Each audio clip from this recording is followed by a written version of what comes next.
shift in its military thinking, moving away from a traditionally defensive posture towards what officials describe as a ኢራን ዓለምን ማስደመሟን ቀጥላለች። አያቶላዎቹ ማዕቀብ የማይበግራቸው የአሜሪካ ቦምቦችን የማያንበረክኳቸው መሆናቸውን አሁን ዓለም ተረድቶታል።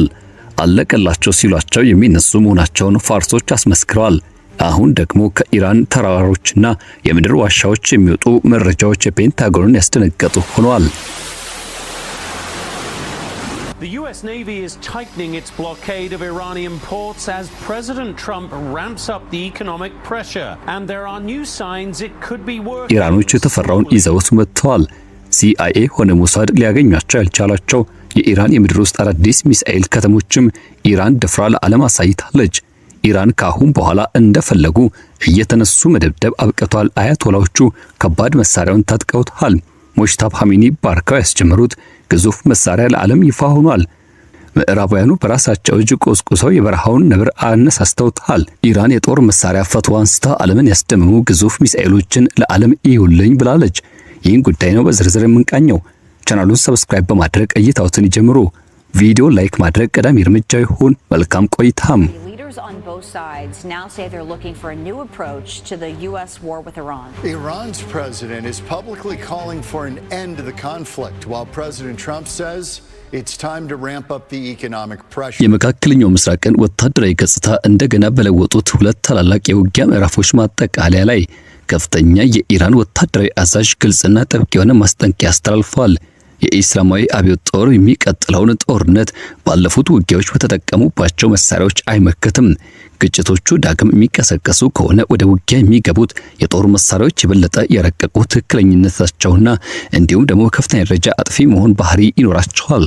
የኢስላማዊ ጦር ቃል አቀባይ ብርጋዴር ጀነራል ሁሴይን ሞኢቢ ከግጭቱ ማብቃት በኋላ ስላለው የኢራን ወታደራዊ ዝግጅትና አቋም ማብራሪያ በሰጡት ወቅትም ይህን ማስጠንቀቂያ አስተላልፈዋል። ቴህራን የወርሃ ሰኔ 12 ቀናት ጦርነትና የካቲቱን የ40 ቀናት ጦርነት ብላ ከምትጠራቸው ሁለት ግጭቶች በኋላ የተናገሩት ሞሄቢ በአሁኑ ወቅትም በኢራን ሚሳኤሎች ላይ የተገጠሙት ፈንጂዎች የማጥፋት አቅማቸው ባለፉት ዘመቻዎች ከተጠቀሙት በከፍተኛ ደረጃ እንደሚልቅ ገልጸዋል።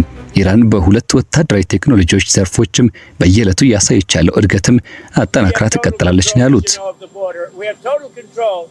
If you look at the blockade, we have total control of that entire region having to do with ጦርነት የሚጀምር ከሆነ የጦር መሳሪያዎቻቸውን በእርግጠኝነት ከበፊቱ የተለዩ ናቸው ሲሉ ሞሄቢ አስምረውበታል። ይህ ልዩነት አዳዲስ የተባለው አይነት ቦምቦችን፣ የጥቃት ትክክለኝነትን የሚቆጣጠሩ ስርዓቶችን፣ የሚሳኤል ርቀት ወይም ደግሞ ማንኛውም ሌላ ወታደራዊ ዘርፍ ያካተተ ሊሆን ይችላል። ኃይሉ የምርትና የልማት ስራውን ለአንድ አፍታ እንኳን አላቆመም ያሉት አዛዡ በዚህ ዘርፍ ማንኛውም አይነት ቅድመ ግምት እውን የመሆን እድሉ ከፍተኛ ነው ሲሉ አክለዋል።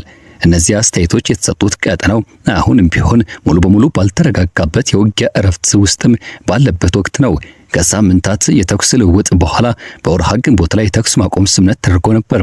በሰኔ ወር ደግሞ የኢራንና የዩናይትድ ስቴትስ ፕሬዝዳንቶች ውጊያውን ለማቆም የ60 ቀናት ዲፕሎማሲ ዕድል ለመክፈት ያለመ የመግባቢያ ሰነድ ተፈራርመዋል። ነገር ግን ከሳምንታት በኋላ የታዩት ዳግም ጥቃቶችም አዲስ የኢራን አጸፋዊ እርምጃን ቀስቅሷል። እስከ ነሐሴ አጋማሽ ድረስም ዋሽንግተን ትኩረቷን አሜሪካውያን ባለስልጣናት የበለጠ የጠነከረ ኢኮኖሚያዊ ጫና ወደሚሉት ስልት ስታዞር፣ የኢራን አዛዦች ደግሞ ባለፈው አንድ ዓመት ያገኙትን ትምህርትና ያደረጉትን የማሻሻያ ስራዎችም ይፋ አድርገዋል። ይህ ጫና በዋሽንግተን ዘንድ የተፈለገውን ውጤት ሳይመጣ ቀርቶ እንደገና የጦር መሳሪያዎች ድምጽ መሰማት ቢጀምርም ምንም ይከሰታል የሚለው የሞሄቢ መልስ በጣም ግልጽ ነው። የሚቀጥለው ዙር ከበፊቱ በፍጹም አይመሳሰልም፣ የባሰ ይሆናል እንጂ ሲሉ ፈርጠም ብለው ምላሽ ሰጥተዋል። ኢራን ጦር ቃል አቀባይ የተናገሩት አስተያየት ከኢራን ምክትል የመከላከያ ሚኒስትሩ ብርጋዴር ጀነራል ሻህሮክ ሻህራሚ ከተሰጡ አስተያየት ጋር ግምገማው አንድ ቀን ቀደም ብሎ የቀረበ ነው። ሻህራም የአሜሪካና የእስራኤል ጥቃቶች የቴህራን የመከላከያ ኢንዱስትሪ መሰረትን አዳክሟል የሚለውን አስተሳሰብ ውድቅ አድርገዋል። ጠላት ከተወሰኑ የመከላከያ ሚኒስቴር ተቋማት ጋር የተያያዙ ቦታዎች ላይ ጥቃት በማድረስ ወታደራዊ ምርት ሂደቱን ማቆም እንደሚችል በማሰቡ ትልቅ ስህተት ሰርቷል ያሉት በኢራን ውስጥ የላቁ የጦር መሳሪያዎች ምርትም ያለምንም መቋረጥ ቀጥሏል ሲሉ ሻህራም ተናግሯል። የኢራን መከላከያ ዘርፍ የኢንዱስትሪ የአካዳሚክና በሳይንስ ቴክኖሎጂ ላይ ተመሰረቱ የሀገር ውስጥ መረቦችን ያካተተ ሰፊ ብሔራዊ አቅም ያለው ነው። ውጊያው ከመጣጣፉ በፊትም ቁልፍ ሀብቶችና ማሽነሪዎችም ጥቃት ሊደርስባቸው ከሚችሉ ቦታዎች እንዲወጡ ተደርገዋል። ጠላት የትኛውንም ሚሳኤል የምናመርትባቸውን ከመሬት በታች ያሉ ምሽጎቻችን ወይም ከተሞቻችንን ለመለየት እንኳን አልቻለም ሲሉ ተናግረዋል። እንደ ሻራም አገላለጽ ከሆነ የቅርብ ጊዜው ግጭት ልዩ የልማት እንቅስቃሴን ፈጥሯል። ቀደም ሲል በዝግተኛና በመደበኛ ፍጥነት ላይ ይሄድ የነበረው ምርትም አሁን በሚያስገርም የፍጥነት መስመር ላይ ቆሟል። ቀደም ሲል የኢራን ጊዜያዊ መከላከያ ሚኒስትር የምርት መስመሮቹ ከበፊቱ በላይ በተንቀሳቃሽ ሁኔታ ላይ እንደሚገኙ ገልጸውና አረጋግጠው ነበር። በመከላከያ ሚኒስትሩ ቃል አቀባይ የቀረበው ዘገባ እንደሚጠቁመው ከሆነ ባለፈው 1 ዓመት ጊዜ ውስጥ ብቻ አጠቃላይ የመከላከያ መሳሪያዎቹንም ቁሳቁሶች ምርት በ2 እጥፍ ያደገ ሲሆን አንዳንዶቹ ስትራቴጂካዊ ዕቃዎች ደግሞ በውጊያ ወቅት ብቻ ምርታቸውን ከ3 እጥፍ በላይ እንዳመነደጉ እየተነገረና እየተገለጸ ይገኛል።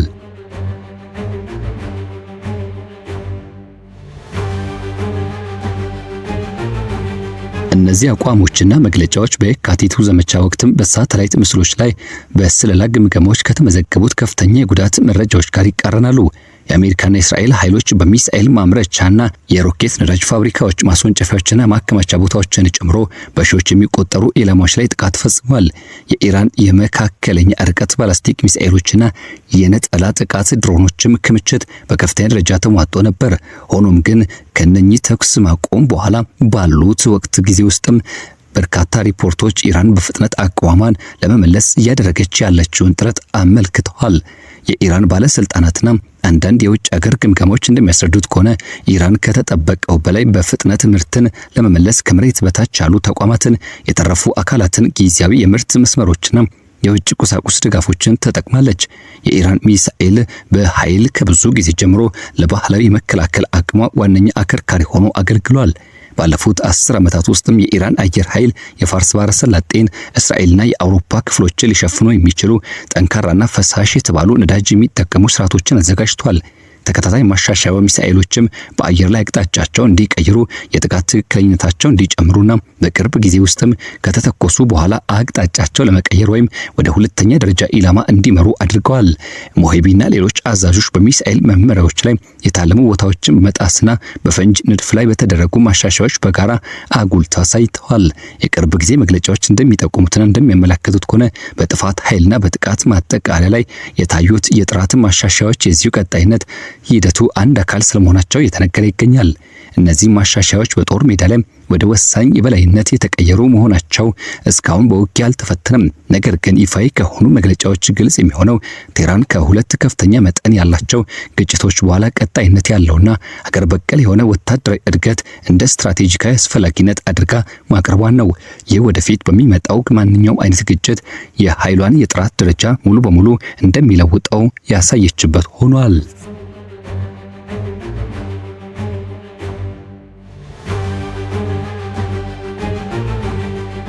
ሞሄቤ ከዚህ በተጨማሪ ንግግራቸው በኢራን የጦር መሳሪያ ወሰን ውስጥ ብቻ አላቀቡም። ወደ ደቡባዊ የቀይ ባህር ቀጠና በመዞር በዓለም አቀፍ ደረጃ የየመን የአንሶራላ እንቅስቃሴ አቅምን ስለመገምገማቸው ተገልጿል። እስራኤል በጋዛ ውስጥ ከ2 ዓመታት በላይ የተዋጋች ቢሆንም በሐማስ ላይ ከፍተኛ ስትራቴጂካዊ ጉዳት ማድረስ አለመቻሏን ጠቁመዋል። ወታደራዊ አቅሟ ከእስራኤል ያነሰ እንደሆነ የገለጿት የሳዑዲ አረቢያ አንሱራላን ለመግታት ወይም ደግሞ ከጥቃቱ ለመጠበቅ እንደማትችል አመላክቷል። ሳዑዲ አረቢያ ጥቃት በሰነዘረች ቁጥር በምላሹ የበለጠ ጥቃት ይደርስባታል ብሏል ሞሄቤ።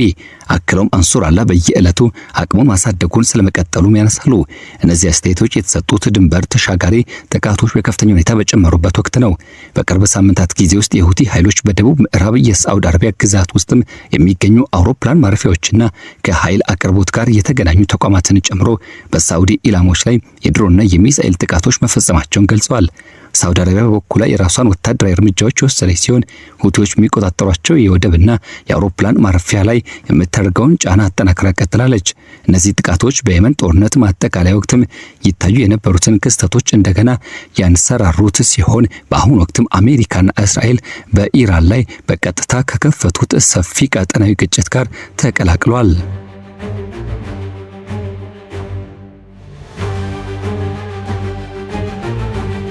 ኢራን ለአንሷርላ ለሄዝቦላ እንዲሁም ለተለያዩ የኢራቅና የሶሪያ ቡድኖች የምታደርገው ድጋፍ ለቴህራን ለዓመታት ያልተመጣጠነ ወታደራዊ አማራጮች ሲሰጣት ሰንብተዋል። የቅርብ ጊዜው ጦርነቶች እነዚህን ስብስብ መረቦችን በቀጥታ ጫና ውስጥ ፈትነዋቸዋል። የውክልና ቡድኖች ከባድ ጉዳት አስተናግደዋል። ሌሎች ደግሞ የተወሰኑ የአጸፋ ጥቃቶችን መሰንዘር አቅማቸውን አስጠብቀው ቆይተዋል። የሞሄቢ አቀራረብ የየመን ግንባር ያቀረበው በቅርቡ ከተደረጉት የከረሩ ውጊያዎች ውጪ ቢሆንም የቁጥጥርና የጥራት እድገት የሚቀጥልበት ሌላ ውጊያ መድረክ አድርጎታል። የኢራን ወታደራዊ መኮንኖች ስለ ሚሳኤልና ግዙፍ ቦምቦች በተናገሩበት ወቅትም ዋሽንግተን ይፋዊ ትኩረቷን ወደ ኢኮኖሚ መሳሪያዎች አዙራለች።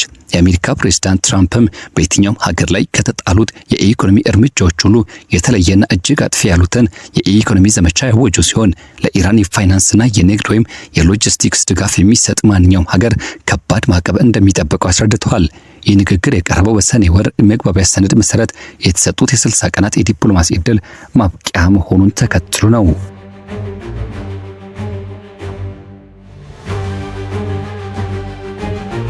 የኢራን ባለስልጣናትም ይህንን አዲስ ዘመቻ ላለፉት 10 ዓመታት ሲከሽፉ የቆዩ ፖሊሲዎች ቀጣይነት አድርገው በመቁጠርም አናንቀውታል።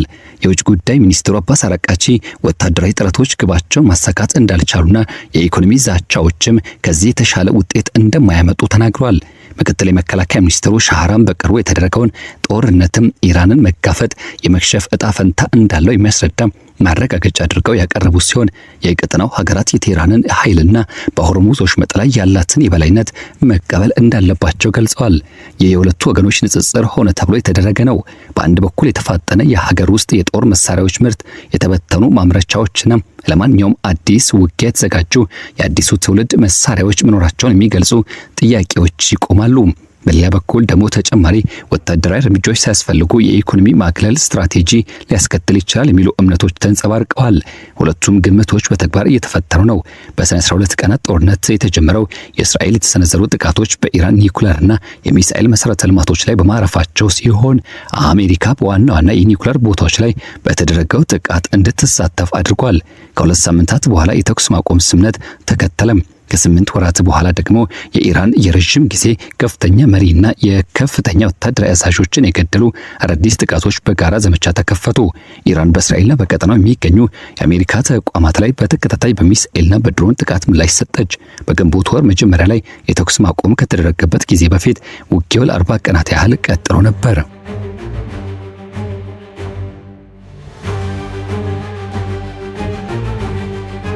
የኢራን ባለስልጣናት በሁለት ዋና ዋና ነጥቦች ላይ በተደጋጋሚ ይናገራሉ።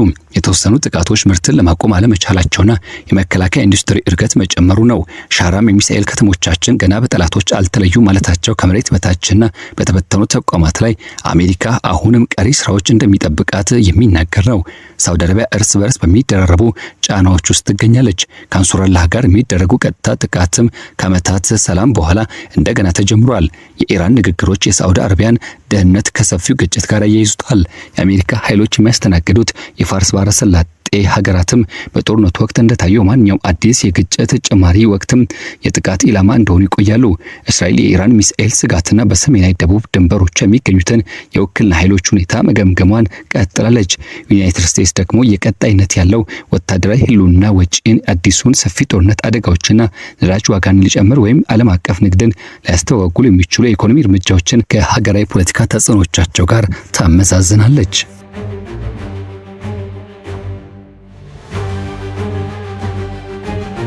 ውጊያው እንደገና የሚቀጥል ከሆነ መጀመሪያ የሚወሰዱት እርምጃዎች ያለፉትን ትምህርቶችን የሚያንጸባርቁ ሳይሆኑ አይቀሩም። ኢራን በድሮኖችና በአጭር ርቀት ስርዓቶች ብዛት ያላቸው ጥቃቶችን የመሰንዘር አቅሟን ያጎላች ሲሆን የበለጠ የረቀቁ ባላስቲክ ሚሳኤሎችን ለከፍተኛ ኢላማዎች አስቀምጣለች። የፈንጂዎች አጥፊነትና ትክክለኛነት መሻሻሉን የሚገልጹ መግለጫዎችም የተደራረቡ የአየር መከላከያዎችን አልፈው የሚገቡ ጥቃቶች ከፍተኛ ውጤት እንዲኖራቸው የማድረግ ፍላጎትን ያሳያሉ። የተበተኑ ማምረቻዎችና አስቀድመው የተዘጋጁ ክምችቶች በጦርነት መጀመሪያ ላይ የማስወንጨፍ አቅምን ለማዳከም የሚደረጉ ጥረቶችን ለማወሳሰብ ታስበው የተዘጋጁ ናቸው። በተቃራኒ ወገን ወደ ኢራን ግዛት ዘልቀው መግባት የሚችሉና የሚመቱ አመራሮችን የማጥቃትና የመሬት መሰረተ ልማቶችን የማዳከም የተረጋገጠ አቅም የአሜሪካና የእስራኤል እቅድ ዋና አካል ሆኖ ይቆያል። ባለፉት ሁለት ምዕራፎች የተለየው ፈተና የተጠናከረ የተበተነና በፍጥነት የሚተካ የጦር መሳሪያ ክምችትን በአጭር ጊዜ ውስጥ ሙሉ በሙሉ የማጥፋት አስቸጋሪነት ነበረው።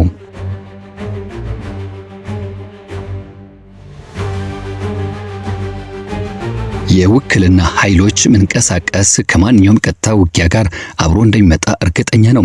አንሱራላ በመርከብ ኃይልና እንዲሁም በኃይል መሰረተ ልማቶች ላይ ያለው የተረጋገጠ የመምታት አቅም ከሌሎች ቡድኖች ቀሪ አቅም ጋር ተደማምሮ ግጭቱን ወደ ጎን ለማስፋፋት በርካታ መንገዶችን ይፈጥራል።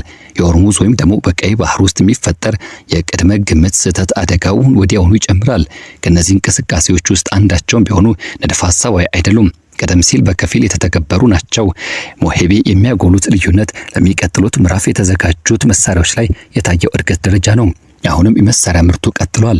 ልማቱም ተጧጥፏል። በክምችት የተያዙ ወይም ደግሞ አዲስ የሚወጡት የጦር መሳሪያዎች ባለፈው ውጊያ ከተተኮሱት የተለዩ እንደሆኑ ተገልጿል። የኢኮኖሚ ጫናው በአዲስ ይፋዊ ትኩረት እየተተገበረ ይገኛል። ስለሆነም ቀጠናው በሁለት ያልተጠናቀቁ ስትራቴጂካዊ ሂደቶች መካከል አንደኛው እንዲሆን አድርጎታል። ከነዚህ ውስጥ ደግሞ ቀዳሚው በማግለልና በፋይናንስ ማዳከም ለማሳደድ ይሞክራል። ሌላው ደግሞ ማግለሉ ከከሸፈና ኃይል እንደገና የሚያስፈልግ ከሆነ ለሚመጣው ሁኔታ ይዘጋጃል። የሚቀጥለው ጦርነት የበለጠ አጥፊ የሆኑ መሳሪያዎችን ያስተናግዳል የሚለው የሞሄቢ ማስታወቂያ ሁለቱም ማስፈራሪያ መልእክትና የቴህራን የምታቀርበው የኢንዱስትሪ እውነታን መግለጫው በብዙ መልኩ የሚያሳይና የሚያንጸባርቅ ሆኖ ይገኛል።